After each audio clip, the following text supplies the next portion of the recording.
encore. Okay. Attends, Aircall, j'ai pas vendu. C'est pas arrivé à là où ça peut aller. Où ça peut aller, c'est pas arrivé où ça peut aller. Ouais, j'ai pas sonné la cloche. Non mais tu vois, c'est quoi la réussite?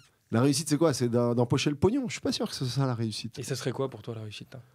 Non, mais accomplir ce que j'avais voulu accomplir avec Aircall, qui est de en faire un leader de la téléphonie dans le monde. Je trouve qu'on est en passe d'y arriver. Mais tu vois, parfois, je m'en veux aussi d'être parti, parce que je me dis, mais en fait, t'es un traître. Et de l'autre côté, je me dis, mais attends, il y a aussi des personnes qui peuvent mieux faire le travail que moi et qui peuvent emmener Aircall à l'étape d'après. Et donc, rester dans Aircall juste parce que je l'ai fondé, c'est probablement une mauvaise approche. Et beaucoup de fondateurs ont de l'ego vis-à-vis de ce qu'ils ont créé. Là où moi, j'ai plutôt tendance à dire, ce que je veux, c'est le meilleur pour la boîte. Et après 10 ans d'Aircall à se battre, à essayer de créer en effet le leader de la téléphonie d'entreprise dans le monde, je pense qu'aujourd'hui, il y a des personnes, des opérateurs et des personnes qui vont reprendre la société, donc des personnes qui l'ont déjà fait à ce stade et qui vont l'emmener de 150 millions de chiffre d'affaires à 1 milliard de chiffre d'affaires. Et ça, tu vois, il faut voir le contexte qui est... Quand j'ai commencé Aircall, les investisseurs disaient « Ouais les gars, il faut que vous embauchiez telle personne, telle, tout le temps. » Mais vous ne pourrez pas le faire. Et nous, on a quand même réussi, quoi, en fait. Finalement, on a réussi à avancer. Et c'est pour ça que j'ai tendance à écouter les gens, mais aussi j'aime bien faire mon propre chemin, quoi, tu vois. En revanche, c'est vrai que là, me dire « Est-ce que j'ai envie de refaire 10 ans dans Aircall ? Et est-ce que je suis le meilleur sur cette terre pour faire les 10 prochaines années d'Aircall ?» Je me suis posé cette question. Et il faut se la poser. Et visiblement, tu as répondu. Et visiblement, j'ai répondu. Et j'ai répondu non, je pense pas. Donc, j'ai préféré step out. Et me consacrer à une autre de mes passions, qui est l'immobilier, qui a toujours été l'immobilier. Toujours été un fil rouge de ta toujours life, été, ça m'a suivi toute ma vie. À 18 ans, tu l'as dit, j'ai commencé par faire des prêts étudiants en me disant que j'allais payer mes études. Et après, je me suis dit, en fait, je vais payer mes études avec l'argent que je vais gagner en immobilier. Et dès lors que j'ai eu toujours cet immobilier qui m'a suivi durant mes 10 années Aircall, où j'achetais des appartements, des immeubles, des hôtels en parallèle d'Aircall. Et ben, j'avais ma foncière qui se construisait. La foncière aujourd'hui est assez grosse. Aguesso Capital aujourd'hui a pas mal d'actifs. On est à un niveau où l'entreprise est très rentable et donc où je peux l'accélérer maintenant. On va lever des fonds dans les mois à venir. On va permettre aux particuliers de pouvoir investir avec nous dans l'immobilier et donc de dire tout le monde veut investir dans l'immobilier aujourd'hui en France. Tu vois, c'est un problème que je vois. Ça va être un bon moment en plus. Il y a un momentum intéressant. Les prix commencent à baisser, les taux sont très élevés, donc ça fait peur aux gens. Mais c'est marrant, mais tout le monde veut investir dans l'immobilier, mais personne n'arrive vraiment à investir dans l'immobilier. Et nous, ce qu'on veut faire avec Aguesso Capital dans les mois à venir, c'est vraiment démocratiser ça. C'est dire, oubliez d'acheter des petits studios, des petits trucs où vous allez vous ennuyer. Vous investissez avec nous. Vous investissez avec nous. Non, mais tu peux faire de l'effet de levier. Pourquoi tu t'ouvres et pas... c'est peut-être pas le bon terme, mais vivre égoïstement ton kiff avec ton pote en disant mais en fait on maîtrise, non en fait c'est parce que tu as l'ambition d'un truc encore qui va crever le plafond là. Moi je veux faire la foncière. Foncière déjà. Non mais j'ai envie de faire la foncière française qui fait 1 milliard d'AUM, enfin d'assets, donc de biens dans les 4-5 prochaines années quoi. Tu vois, je pense que c'est possible. Portefeuille qui est pas petit mais qui est aujourd'hui maîtrisé. C'est 60 millions, demain j'aimerais que ça soit 1 milliard et j'ai vraiment cette ambition parce que j'ai 2 ambitions vis-à-vis de ça. Je suis passionné d'immobilier et de belles pierres et je ne supporte pas voir des biens qui ont été abîmés par le temps et qui aujourd'hui sont en train de dépérir. Tu restes en France d'ailleurs. Ouais, je suis très franco-français là-dessus, voire francilien, donc Île-de-France, Paris. Belle pierre quoi. Belle pierre haussmannienne. Et principalement. On est dans un monde où la rénovation énergétique devient un vrai problème. Aujourd'hui, le premier pollueur, on a toujours l'impression que c'est la voiture, mais le premier pollueur, c'est les appartements, le chauffage d'appartements.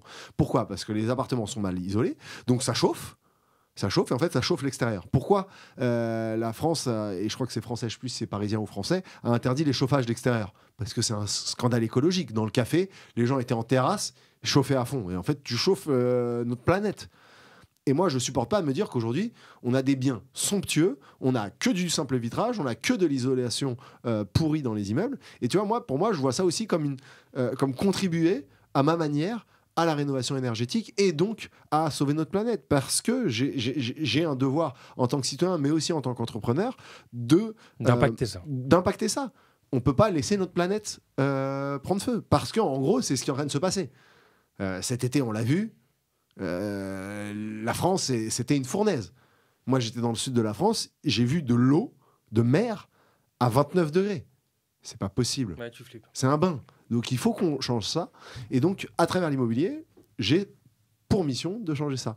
Et évidemment, le troisième, et on en parle rarement, mais c'est que moi, faire des beaux lieux, notamment des hôtels, redorer l'image de l'hôtellerie française à ma manière, c'est quelque chose qui me passionne, c'est de pouvoir mettre ma main à l'édifice, à un édifice somptueux qui est le patrimoine français. Et de te nourrir de cette esthétique, de ce beau, de ces matières, de ces produits, de ce design. J'adore ça. On en parlait avec Olivier Ramel il n'y a pas longtemps, qui te rejoint pas mal sur cet univers-là. Si on parle des 4 associés au départ, Aircall, vous ne connaissez pas. Non. C'est chelou de monter une boîte quand on ne se connaît pas. Mais il n'y a rien de meilleur. C'est facile de créer une team qui a pour le coup des profils très différents. C'était un avantage parce que vous cherchiez à être complémentaires. Pas le même âge, pas les mêmes parcours, pas les mêmes compétences. Ouais. Comment on fait pour que ça marche, si tant est que ça marche? Alors, en fait, je pense que c'est peut-être même le secret de la réussite. Peut-être, je sais pas. En fait, tu vois, je suis business angel dans pas mal de boîtes. Une trentaine. Et j'ai investi dans pas mal de boîtes où il y a des fondateurs qui se connaissent, des copains. Bah là, depuis 6 mois... C'est souvent le schéma. Ça secoue. Ah oui. Ça secoue, ils se virent entre eux. Ça fonctionne pas, quoi. Donc, après, bon, c'est 4 exemples parmi 30, tu vois. On peut pas faire une généralité. Mais je trouve qu'être avec des gens qui ne sont pas spécialement tes copains, il y a un respect tout de suite qui se met en place. Un respect de, je suis avec une personne, cette personne doit me respecter, cette personne doit être fière de bosser avec moi. Pas parce qu'on est potes et qu'on rigole autour des soirées le week-end, mais parce qu'en fait, je délivre un bon travail. Et donc, de ne pas se connaître spécialement, ne pas être des amis de longue date ou quoi que ce soit, nous a créé ça. Tu vois ? Et la complémentarité, parce que souvent, les copains, malheureusement, ils sont un peu similaires. On dit souvent, montre-moi tes amis, je te dirai qui tu es. Oui. Ouais. À première vue, tes potes te ressemblent, quoi. Alors, moi, dans mes potes, mes vrais amis, j'ai pas de développeur, quoi. Tu vois. Et donc, déjà, j'aurais eu du mal à créer Aircall si je connaissais pas de développeur. Et donc, en fait, la complémentarité de nos profils, donc Olivier, 10 ans de plus que moi, consultant au BCG pendant 7-8 ans. Le côté formel, structuré, carré. Profil parfait d'un point de vue éducation, rassuré, financier. HEC, tu vois. L'homme parfait. Je dis toujours, t'es l'homme parfait, Oli, tu vois. J'aurais voulu être toi. J'aurais voulu être Olivier, moi, parce qu'en fait... Et la réciproque est sûrement vraie, non? Enfin, oui, en tout cas, il y a des traits de caractère chez toi qu'il n'a pas et qui... Voilà, et c'est ce qu'il m'a dit. Il m'a dit, mais moi, j'aurais voulu être toi, en fait. J'aurais voulu avoir cette niaque, ce truc commercial, on y va, on n'a pas peur, on fonce, bulldozer, quoi. Et donc, ça nous a rassemblés. Et Xavier et PB, les deux techs, on avait besoin de tech, et en fait, ils avaient une humilité, une manière de travailler où ils n'ont jamais compté leurs heures, et donc ça a créé un match, tu vois. Et on a été capable, quand on était à San Francisco, et c'est là où vraiment la team Founders s'est vraiment resserrée, on a été capable de bosser 7 jours sur 7, 15-20 heures par jour parfois. Mais je rigole pas, quand je dis 20 heures, c'est arrivé, quoi. Là, et moi, je ne savais même plus quelle heure il était à un moment, tu vois. C'était vraiment, on ne sait plus, quoi. Mais ça avançait et c'était incroyable. J'ai des souvenirs de l'époque San Francisco. Et pourtant, c'était flippant parce que si je me souviens bien, c'était une phase où c'était un peu ça passe ou ça casse. C'était la mort. Personne ne voulait nous donner de sous. C'était un peu le dernier. Non, personne ne voulait nous donner de sous. On était là, on avançait tout seul. Personne croyait vraiment en nous. Tu vois, l'équipe, les 4. Et t'as toujours dit qu'on n'avait pas vraiment de raison d'y arriver. Non, on n'avait aucune raison d'y arriver. Parce on n'était pas prédestiné à réussir. Non. L'idée est cool, quoi, la téléphonie d'entreprise, mais il y avait des boîtes qui existaient déjà. Vous n'y connaissiez rien on n'y connaissait rien en téléphonie. On n'avait pas fondé de boîte tech avant. Je sais pas, sur le papier, c'est pas une évidence. C'est pas une évidence. En revanche, la différence qu'on a su faire, c'est de travailler plus que les autres. C'est de se remettre tout le temps en cause. Et c'est d'essayer de créer quelque chose d'innovant et révolutionnaire. Et donc, notre approche a été de dire, la téléphonie d'entreprise, c'est pas juste un truc où on décroche et on raccroche. Ça va s'interconnecter à tous les outils métiers de l'entreprise. C'est-à-dire que quand tu vas décrocher ton téléphone, ça va être connecté à ton outil métier, à ton CRM, ça va te remonter la fiche. Cette dimension d'intégration, c'était votre point fort. C'était l'intégration. Et au début, personne n'y croyait d'ailleurs. Et c'est ce qui a fait notre succès. C'est parce qu'on s'est dit, si le téléphone communique avec l'ensemble des outils de l'entreprise, on va gagner notre pari. Alors, on l'a pas encore gagné en vrai, mais en tout cas, on est bien lancé. Et tu vois, et notre réussite, c'est ça. C'est beaucoup de travail, beaucoup de remise en cause, beaucoup d'innovation. On veut faire de l'innovation, on veut que le produit soit innovant, on veut que le produit soit simple à utiliser. Tu vois, on a eu énormément de mal à convaincre au début d'Aircall, même des DSI qui disent mais je comprends pas là, c'est trop bateau. Pourquoi ? Parce que le DSI avait l'habitude que ça soit compliqué et puis ils aiment quand c'est compliqué. Tu vois, c'est compliqué, c'est moi qui gère le truc.